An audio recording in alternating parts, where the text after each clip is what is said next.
All right, so we're going to spend one more day on the handout I gave you last, and then we'll be moving on to part one of the social contract on Friday.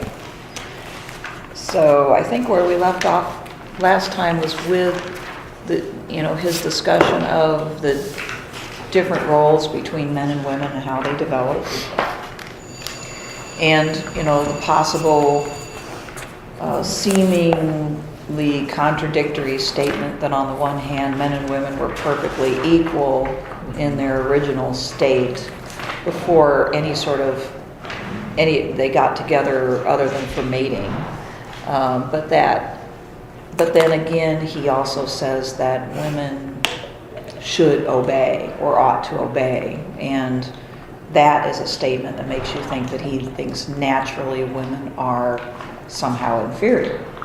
And I don't think that he clears that question up, really. The latter is definitely his opinion. He expressed it in many places, that he felt that it was kind of obnoxious for women to get too involved in politics and philosophy and things like that. And he doesn't really square that with,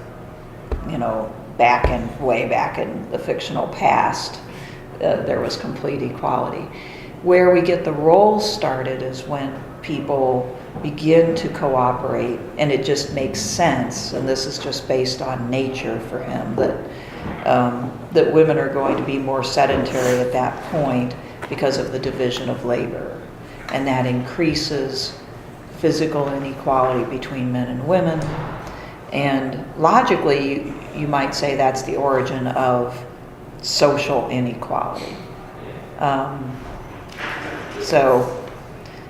But he doesn't do what other philosophers do with that, like John Stuart Mill, for instance, as we'll see in our last work, or even John Locke, or Hobbes even. All three of them argue that, there's this natural equality, and by rights, then we shouldn't see male-female inequality as anything other than contractual or, artificial. Rousseau doesn't ever quite square that, okay? And part of the reason for that, I think, is that Rousseau is not as logical, rational, his philosophy is admittedly just as much about feeling as it is about reason. He's sort of anti-reason in a way. So the fact that he doesn't give you a full explanation for this is doesn't necessarily go against his method. Okay, so we've talked about that, and out of that we get this sweetest sentiment known to man, which is the love of husband and wife and of parent and child. But at the very same time, and there's a lot of this that goes on here, you get both good and bad, okay? Same time, And of course, one of the other good things is people's, stability and their ability to care for themselves and not live on the edge increases. But at the same time, you get this concomitant conflict that naturally starts to develop. So as soon as you say, "This is my wife," even if that's before, there's a church and a law and a judge and all of that, but as soon as you say, "This is my wife," as in this is the woman that's mine, more or less, and we're gonna stay together, then you get, but somebody else might want to be with my wife, okay? And you get jealousy and you get possessiveness, okay? So those come along with this sweetest sentiment. And if you say, "These are my children," and you begin to invest more emotion and interest in them because they are staying with you longer. Mother, in nature stays with the child only until it can fend for itself. But now with the family, both mother and father are staying with the children for a prolonged period of time. So now there's invested in them, but my children are not as smart as these children, or they're not as good at learning how to hunt as those children. And so there's this, competitive mentality that develops, jealousy, envy, possessiveness, all sorts of expectations heaped upon people that previously were not. And this is definitely a negative.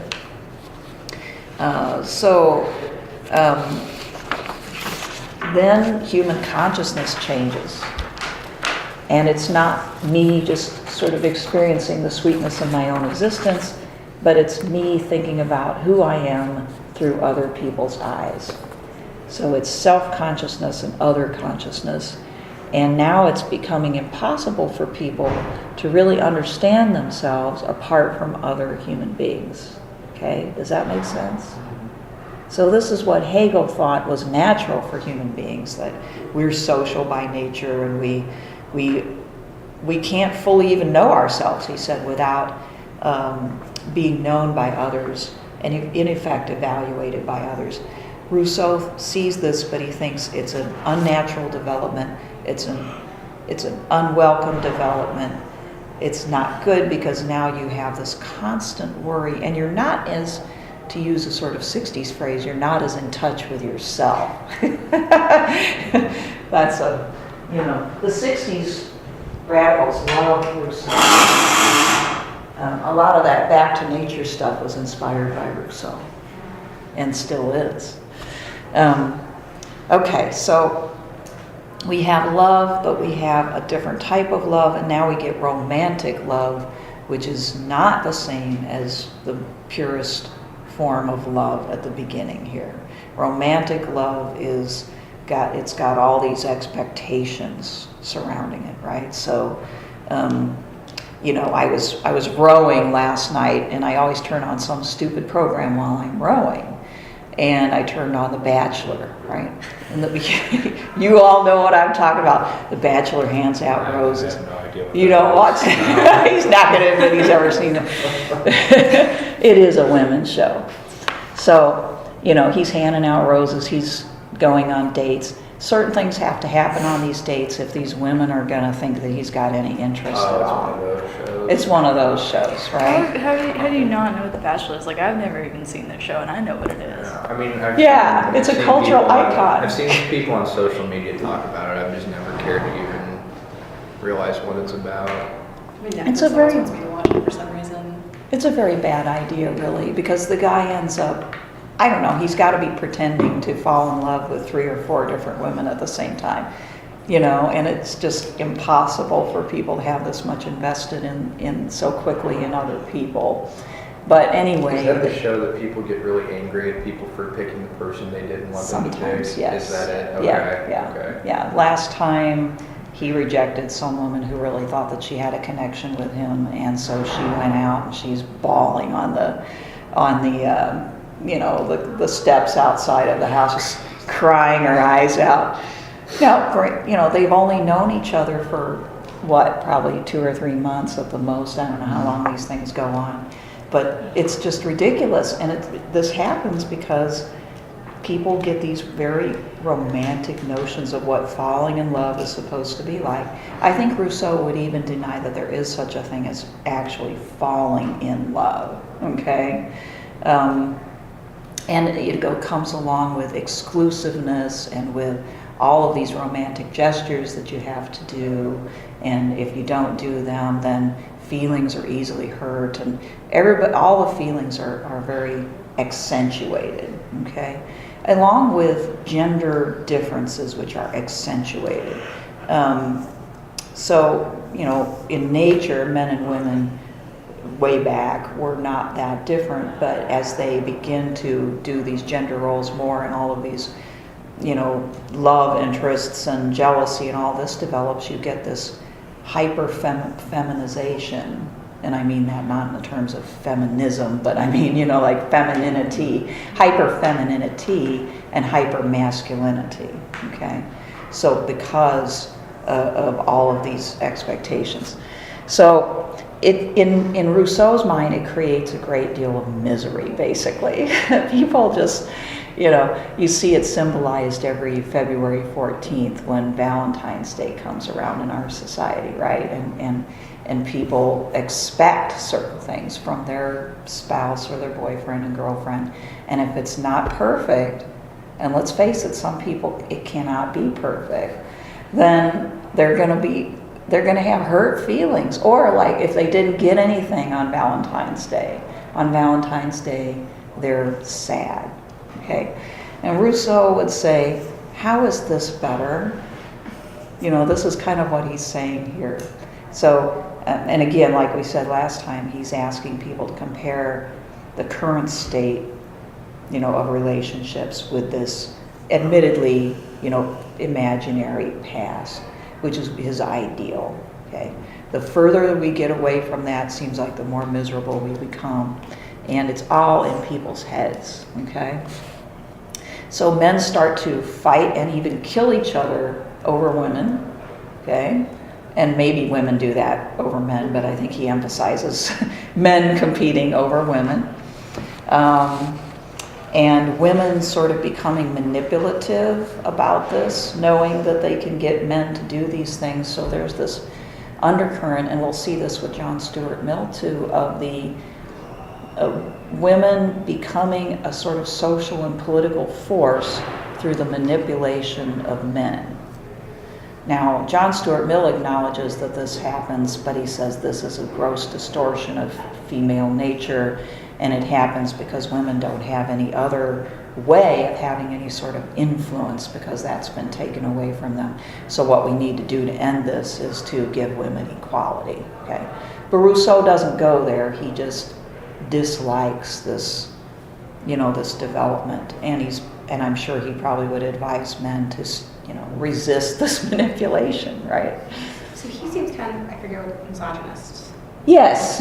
No, I think that's very fair. Mm-hmm. Yeah, he liked women, obviously, in the sense of wanting to have a relationship with one, but he, he didn't think that they were in any way equal. He disliked some of their character traits that he saw, and probably the chief among them being manipulativeness through this hyper-femininity of basically toying with men and manipulating them into doing things for them. Okay. But you would think that with his peace and love argument, if you followed it from the beginning, he shouldn't have a problem with women because we're going back to nature, and I don't know. It just seems like a strange nugget to come out of with all the other stuff he says. Mm-hmm. This one thing that's kind of backwards against his love and friendship and. Yeah, well, like I said, there's love and then there's love, and he's trying to distinguish between actual love, which is more basic, as in, you're nice, I like to have you around,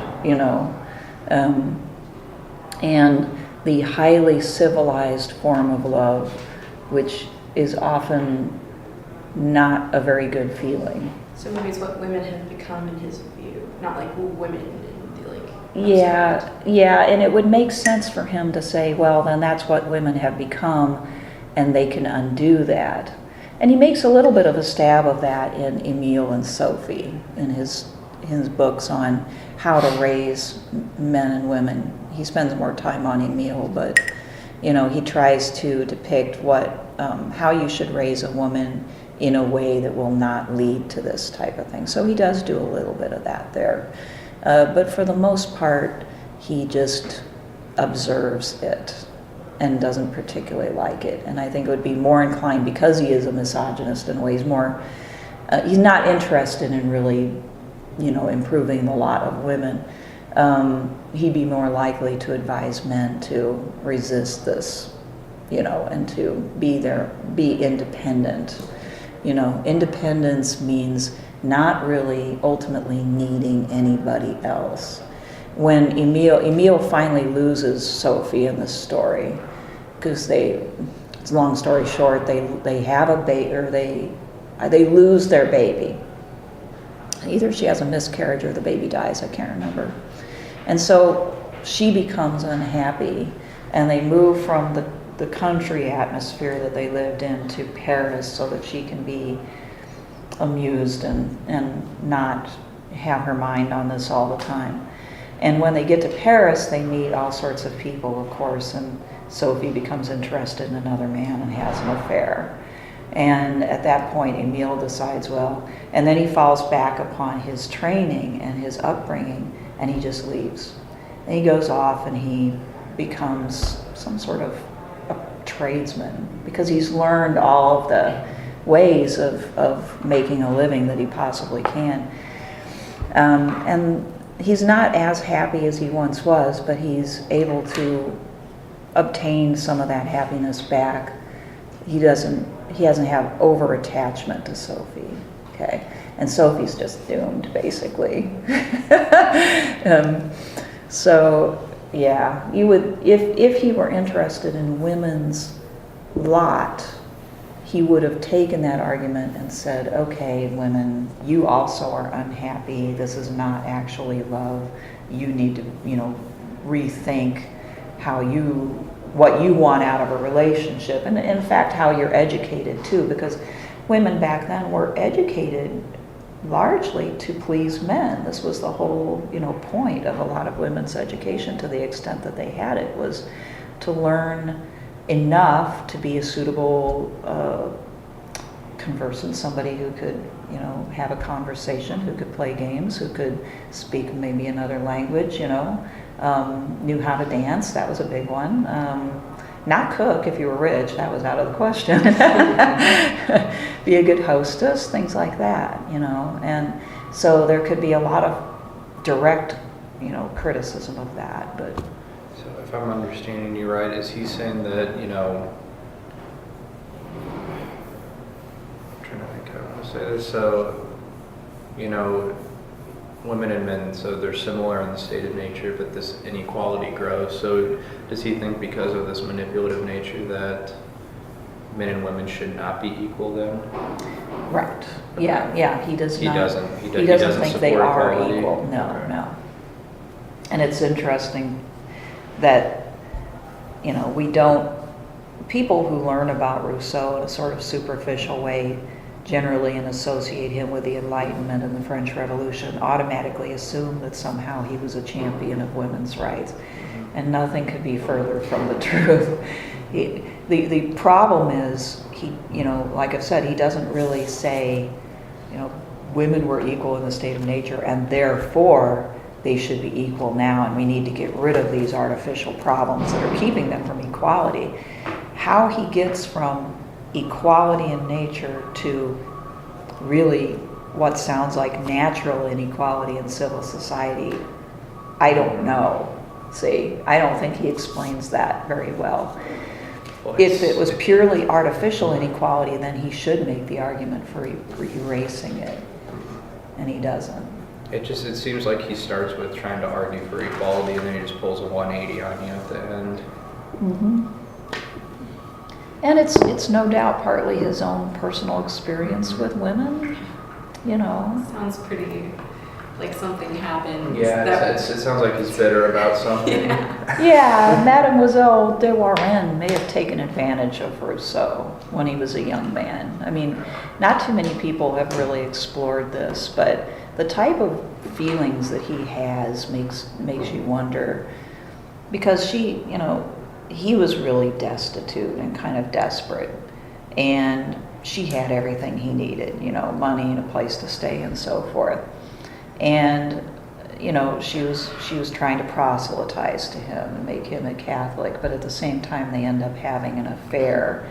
At what point they had an affair is open for, we just know that at some point it turned into an affair, and people say around the age of 20, but there's no real good evidence for exactly when. And even if it was at the age of 20, if Rousseau looks back and says, you know what, this woman manipulated me. It would be interesting to see if it was an affair or if he was taken advantage of. Right, yeah. And back then it would have been unthinkable for a man to say, I was taken advantage of. I mean, even now, that's difficult for a man to say.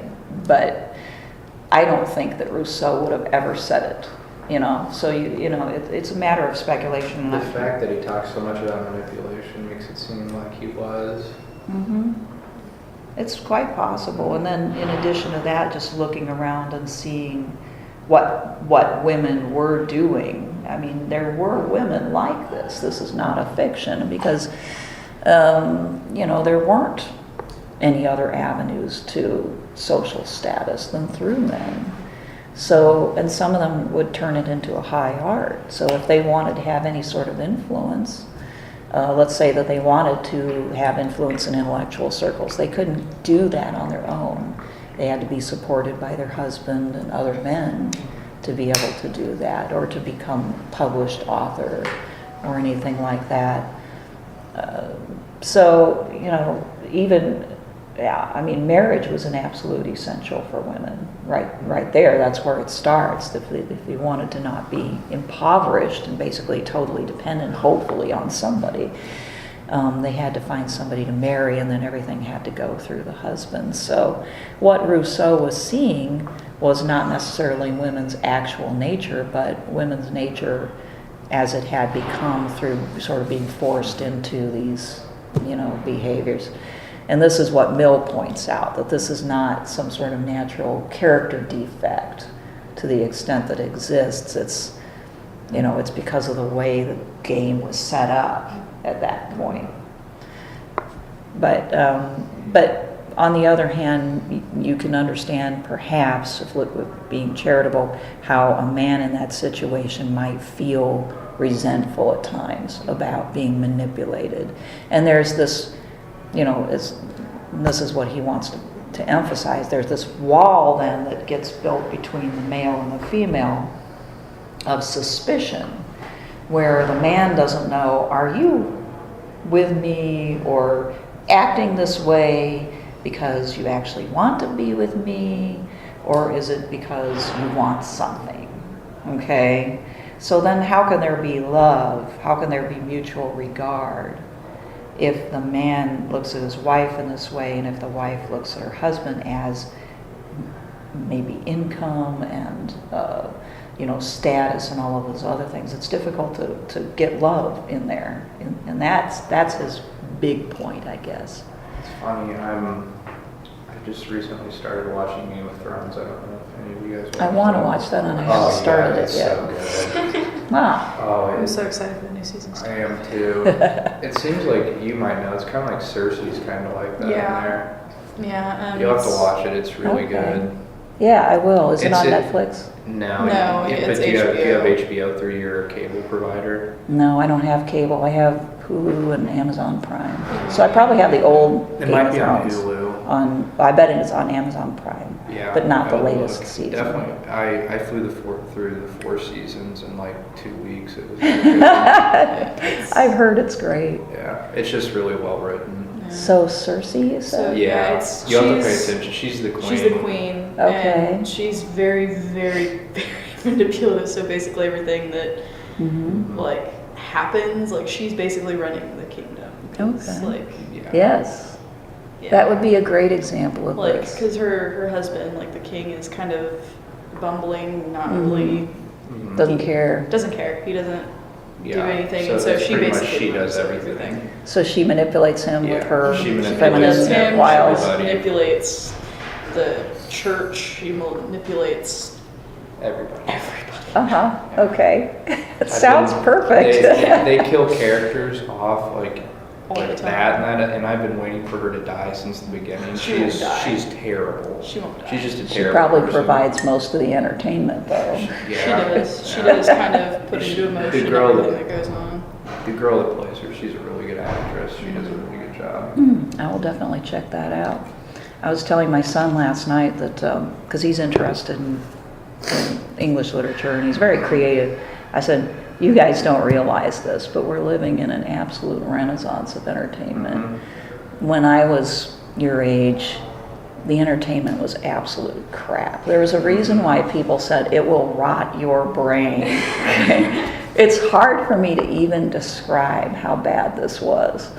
And it was like eating potato chips. And some of the entertainment that we now get through avenues like that is the difference between potato chips and a steak. It's seriously different. And what's so amazing with this show in particular, it's all fiction and it's in a fictional land, but it closely relates to how things were back in that Politically. time, like I would say, like women equality compared to men back then, it's all very well done. Yeah, As and harsh as it is, but they often are way better done than they used to be, and way more thoughtful. We thought that TV was going to eventually just become, it was a vast wasteland, that we hoped would disappear at some point. And what we're seeing now is just such high quality. And part of it is it doesn't cost as much to produce, doesn't cost as much to convey, and more people are getting around cable entirely. So you can buy HBO separately from getting a cable contract. So, people are learning quite a bit from watching these things, so it's really cool. But yeah, I mean, you see this type of female character in a lot of contemporary fiction and movies and TV shows still.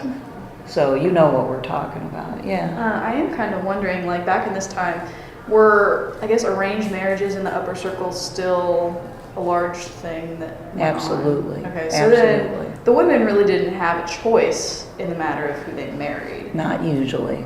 Not Okay. usually. But there I mean, were also the like Anne Boleyn types who, would actively seek out. Yeah. mhm. And I mean, it's not to excuse like, bad behavior, but like if you have no other avenue, social Darwinism, you're gonna do what you can do. Gotta do. Right, yeah. Yeah, well, when you look at marriage as consolidating property and status, and you think about the alternative, yeah, what are you going to do? So then you get married, and that marriage is a sort of nice fiction, and then you have affairs on the side. So that was very common, and I think fairly acceptable in the upper echelons of society, as long as it wasn't flagrant and open and embarrassing. So, Rousseau observes all this and sees how damaging that is, but he doesn't go and go to the argument of we need to free women from these necessities. What Mill does much, later, but he says, okay, we need to change the law so that, we need to change inheritance law, property law, marriage law, so that people are free to marry who they want, and they're not doing that for reasons of, avoiding poverty or social status and things like that. And if we do that, then we will have different types of relationships. Interestingly, Marx also addressed this and said basically the same thing. In his case, take property entirely out of the equation, right? Nobody has any. Did Rousseau go over, since, he's thinking how, women are, manipulative and they're entering into marriages to manipulate the men basically to do their own political or social things. Did he mention at all anything on arranged marriages, like how that affected that then? Not a lot. In Emile and Sophie, that's an arranged marriage. Mm. So it's almost like, I don't know if he would, I don't know if I'd go so far as to say he accepted the idea. Well, I would say that he would argue that he would want people to break away from that, correct? Because of his old, because of, him wanting people to go back to this old notion of love and the state of nature. You would think so. Yeah. Right. And that way men and women men in particular, would not feel forced to get married, which was, nobody was supposed to not be married. Well, that would also take out the manipulation aspect, I think, too, for the most part. Yeah. So, You wouldn't and have he nearly didn't. as much suspicion either because if you're in an arranged marriage, it's like, you probably didn't want this, I didn't really want this. Yeah. Kind of thing. So that kind of cuts out the suspicion, because if, you're choosing to be together. Exactly. Right. I just can't say that he went into a great deal of effort to make that argument, but I'm sure you're right that he would not love the idea of arranged marriages and forcing people, because he doesn't even like the idea of marriage necessarily, in the formal sense, creating expectations that you're going to stay together forever. But neither does he go into depth about the right to get a divorce, not even as much as Locke, okay? but you can tell that Rousseau doesn't think that, marriage is an institution that really benefits people. Okay, so I had a good discussion on that, and it'll help when we get to Mill, because through all of these philosophers, their view of men, women, marriage, family, it's important for developing their political thought. Okay, I did want to mention, we talked a little bit last time about when did civil society start for sure, because Becca, you had rightly pointed out that, but didn't it start back when they first had a hut and they had a family in a village? And, well, I mean, yeah, that makes sense, and some of the problems started there, but he says at the very beginning of part 2, in a fairly definitive statement, but maybe it's dramatic. He says, the first person, this is on 395, who having enclosed a plot of land, took it into his head to say, this is mine, and found people simple enough to believe him, was the true founder of civil society. What crimes, wars, murders, what miseries and horrors would the human race have been spared had someone pulled up the stakes or filled in the ditch and cried out to his fellow men, do not listen to this impostor. You are lost if you forget that the fruits of the earth belong to all and the earth to none. So different from Locke, right? Locke says the exact opposite. He says, when somebody was able to do this, this was the beginning of civilization, which is good, right? Rousseau says when somebody was able to do this, this was the beginning of civilization, which was bad. So was it a communal hut beforehand? I guess, I mean, it seems like it's not, though. It seems like it's man, woman, children. Hut. Yeah. Hut, right? And so I mean, you've got a very good point there, that he sounds definitive here, but he's been talking about the slow process of civilization the whole time. And every step of the way, you get some bad things that come out of it. Long before somebody says, this is my plot of land, they've said, this is my wife, these are my children. I have these talents, you have those, and they're beginning to compete over women and over things and over abilities. But maybe it's just dramatic for emphasis here, because maybe this is the point where he thinks there's no return.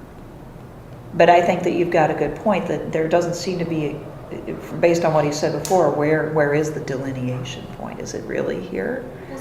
I feel like for the way that he's been describing it, he doesn't really seem to believe that there is a single point that civilization started.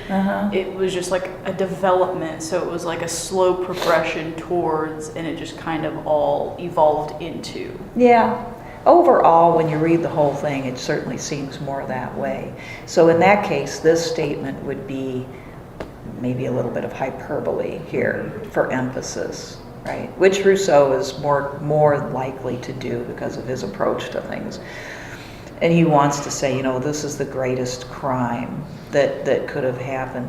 So this leads us to wonder whether Rousseau would have favored communism. Before we get there, though, slavery follows quickly on the heels of this idea of enclosing property. On 399, over on the left, down towards the bottom, he says, but as soon as one man needed the help of another, as soon as one man realized that it was useful for a single individual to have provisions for two, equality disappeared, property came into existence, labor became necessary. Now, emphasis there, labor became necessary, because prior to that time, he doesn't see what people did as very much work. In other words, they went and they picked up berries and they trapped an animal. But most of the time, and this is true for a lot of tribal societies, they do those things, but a lot of times they are kind of just sitting around, talking, whatever they want to do. They don't go find things to do that they don't need to do. And so now we have labor, which means working far beyond what you as an individual need for your own existence. Okay, so our 8-hour work day, or whatever the Japanese do, probably 12 hours, is just ridiculously unnatural, in his view. We are working, we're putting in more labor by far than what it would take for us to exist in nature. And this is because we're improving and growing our property, and we're acquiring more than what we need as a result. So he says, vast forests were transformed into smiling fields, which had to be watered with men's sweat, and in which slavery and misery were soon seen to germinate and grow with the crops. And the reason why slavery is now possible as well as needed is because people learn how to make metals. So that he notes on page 405, where he says in the bottom right, just as violence had to be done to nature in order to establish slavery, nature had to be changed in order to perpetuate this right. And the jurists who have gravely pronounced that the child of a slave woman is born a slave have decided, in other words, that a man is not born a man. So I forget where, I thought that I had a reference to where he actually mentioned metallurgy, but it's somewhere. It was right underneath. It says metallurgy and agriculture were two arts whose Thank you. Great revolution. Okay, yes. So now we have people thinking of other people as property, and actually generational property. So if I own slaves and they have children, that child is also my property. There's nothing more unnatural than that in Rousseau's view. Okay? So we have to put them in chains and use force, and of course then we get their labor. It's not free, we have to feed them and take care of them, but we get their labor without paying them anymore or sharing nearly all of the value of their labor. Because later on Marx also makes a big deal out of this. He says labor is what creates value. And of course for Marx the slaves were the factory workers, right? And he said they get paid just enough to exist like slaves do when they get fed and housed and so forth. But most of the value is taken away from them and acquired and appropriated by other people who don't do that labor. Locke, of course, he also agrees in the beginning labor creates value, but he argues that when we get away from that with money, and it's possible to have, not slavery, he's against slavery, but to have people working for us for wages, then we have this increase in the economy as a whole. The wages rise, people at all levels are better off than they were before. So this is how Locke explains and justifies something like capitalism, okay? A rising tide lifts all boats. That's what Locke says, okay? Rousseau says, and I think he would say this even if he could imagine capitalism full blown with working people instead of with slaves. This is wrong. To have such gross inequality of income. So some people are rich and other people are making a living, but they're barely making a living, is treating people in a completely dehumanizing way. Okay? And it's really treating labor as a commodity, which I'm borrowing terms from Marx here, but their labor is not their own now, it's owned by somebody else, okay? And the price is set based on, how many workers there are and what their skills and so forth. So this here is the first type of use of labor. He doesn't say the first use of labor is we pay people wages, and it kind of makes sense, People are still pretty primitive. They have the means to control other people. Probably they've gotten some of these slaves due to conflicts with neighboring tribes, which was, all over the world, very common practice. You say that anybody could be made a slave? Yes, right. It's not about the quality of the person's mentality or anything like that.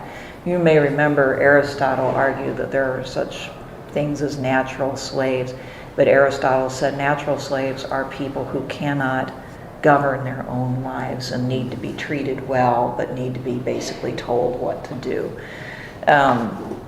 Rousseau definitely does not think that slavery has anything to do with a person's nature. It's got to do with one person being able to overpower the other. Yeah.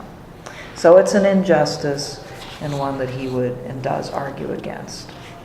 And as it says, acknowledges in this section, then we have the beginning of social agreements, so that the people in this village or town or whatever you want to call it agree to cooperate with each other to hold these slaves. So if your slave runs away, we will help you get him back. We will support this as an institution, in other words. Okay? All right. So this is the beginning of government. Okay? When people start making these rules and making agreements. It originates from slavery. Right. Where these rules start out from it, and from slavery and property and slavery. In order to have your property and keep it safe from others, you have to have laws and you have to have law enforcement. Slaves are your property as well, and they're very likely to run away if you don't, if you're not careful. You need law and law enforcement to make sure that stays in place. Okay, so in this discourse on the origins of inequality, he doesn't have any sort of artificial social contract language like Hobbes and Locke, okay, where he says, and then everybody got together and created a committee and they all agreed.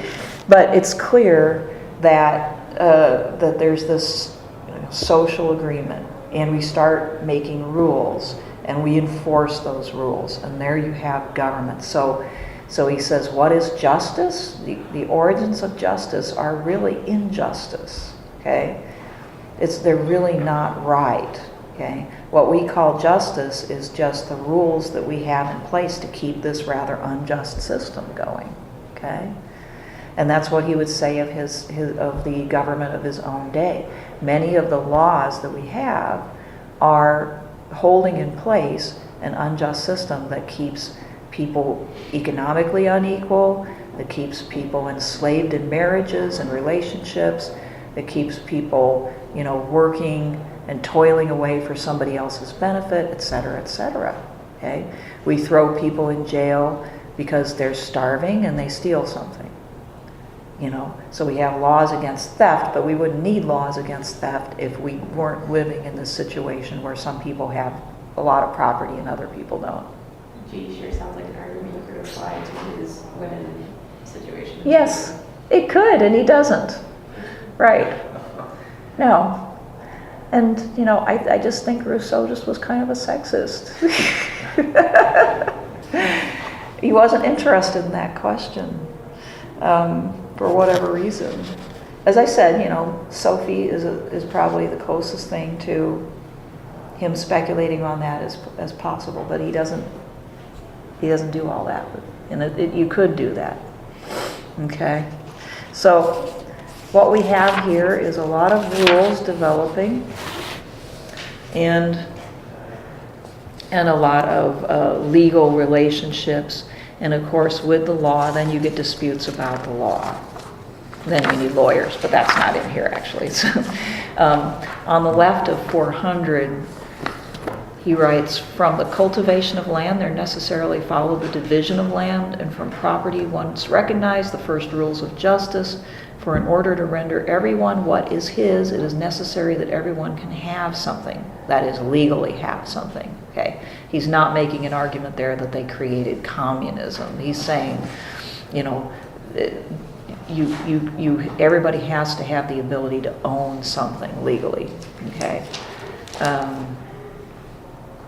Does that make sense? I want to make sure that's clear because that's one of those ambiguous sections there. And when he says everyone, he's referring to men, I'm assuming? Yes, in a practical sense, absolutely. Moreover, as men became, probably not in the generic sense, moreover, as men began to look toward the future, and as they saw that they all had goods to lose, there was not one of them who did not have to fear reprisals against himself for wrongs he might do to another. This origin is all the more natural, as it is impossible to conceive of the idea of property arising from anything but manual labor, for it is not clear what a man can add beyond his own labor in order to appropriate things he has not made. So, obviously, when he begins to appropriate more than his labor can produce, that's an injustice, but the government upholds it. The government makes sure.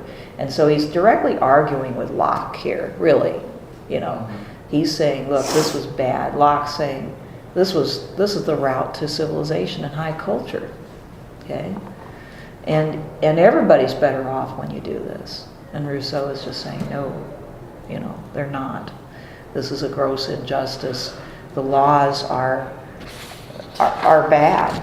And all of this is leading towards his social contract, the next work, where he tries to figure out what type of government, since we have to have government now, what type of government would you have to have in order to right this wrong, in order to, take away all of this control and oppression and inequality and so forth.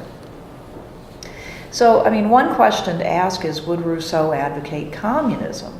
Okay. And I have to tell you right up front, in the social contract, he doesn't totally advocate communism, but he doesn't come right out and describe a full-blown communist scenario like St. Thomas More or later like Karl Marx. But property is not owned by individuals either, okay? It's a very different type of system than anything else that you'll ever read in the social contract. So maybe not communism as we know it, but definitely he's against private property because that's the source of inequality. The last sentence of this discourse emphasizes that point.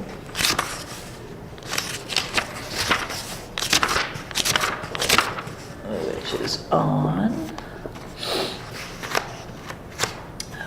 page 426. Okay.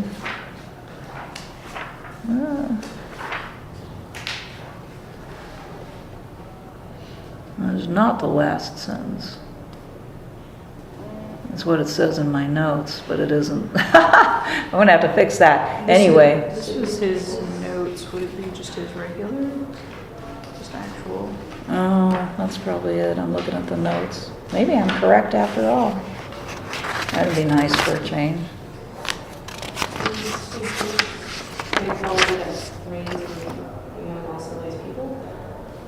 Where are you at? 410. Yeah, 410. 410. I transferred all of my, yeah, there it is. I transferred all of my notes from one book to another, and I haven't actually done all of it. Yeah, it is the last in the actual discourse. So let's just start maybe halfway through that paragraph. He says, moreover, it follows that moral inequality, authorized by positive right alone, is contrary to natural right whenever it is not combined in the same proportion with physical inequality. A distinction that is sufficient to determine what one should think in this regard about the sort of inequality that reigns among all civilized people. For it is obviously contrary to the law of nature, however it may be defined, for a child to command an old man, for an imbecile to lead a wise man, and for a handful of people to gorge themselves on superfluities while a starving multitude lacks necessities. So you've got several comments about inequality here. A child to command an old man, that's, the hereditary monarchy, right? And how sometimes a child or a young man is ruling over people who are wiser. Or for an imbecile to lead a wise man, same thing probably. For a handful of people to gorge themselves on these superfluities, meaning all of the stuff that is created by this labor, that is not absolutely necessary, and it goes to the rich while the multitude starves. So this is where the economy and the political system is at in his day, in his view. Okay. So do you support more of socialism than communism, do you think? If we had to use those terms, probably, because he wants, in the social contract, he wants people to be completely invested in all the decisions that are made in the government, so to speak. Okay. In communism, pure and simple, takes away the choice of people, even in Marxist ideology, because they say that when people form assemblies and vote and make decisions like that, they're manipulated by the rich. Okay. So instead, we will have government for the people, so to speak, but not necessarily by the people. Okay. Rousseau will come up with it's a very, like I said, very unusual way of incorporating the will of all people. Okay. So maybe in our parlance it might be closer to socialism, but it's very unique. Okay. So when we come back on Friday, there's probably a few more things I need to say from these notes, but we'll be diving into the first part of the social contract.